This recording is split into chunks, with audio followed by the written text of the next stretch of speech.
ओम श्री साईराम मु श्री कृष्णचंद्र शतपथी। प्रिय दर्शक बंधु, मो चैनल को आपण मानक स्वागत जनाऊँगी। प्रिय दर्शक बंधु, आज जानिबा आजिर पंचांग, तिथि, नक्षत्र और शुभ मुहूर्त।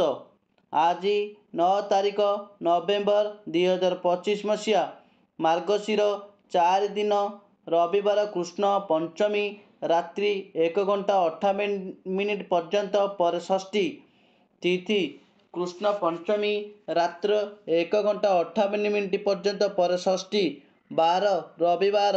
नक्षत्र आद्रा रात्र 8 घंटा 10 मिनिट पर्यंत पर पुनर्वसु।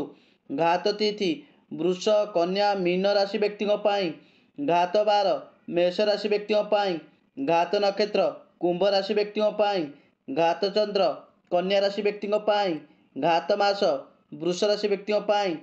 श्राद्ध कर्म पंचमी श्राद्ध कर्म वर्जनीय खाद्य आमिष पणस बेल। अभिजित मुहूर्त दिवा 11 घंटा 7 मिनिट रु दिवा 11 घंटा 51 मिनिट। गोधूली मुहूर्त संध्या 4 घंटा 55 मिनिट रु संध्या 5 घंटा 50 मिनिट। आजिर पर्व सीता विवाह हो श्रीक्षेत्र परिक्रमा। जय जगन्नाथ। प्रिय दर्शक बंधु, जदि मो भिडियोटी आपण मानक भल लगुଥାଏ तेबे भिडियो रे लाइक देबे, कमेंट करिवे एवं भिडियोटी को शेयर करदेबे। आउ चैनल टी को सब्सक्राइब करने को भूलिबे नहीं। जय जगन्नाथ।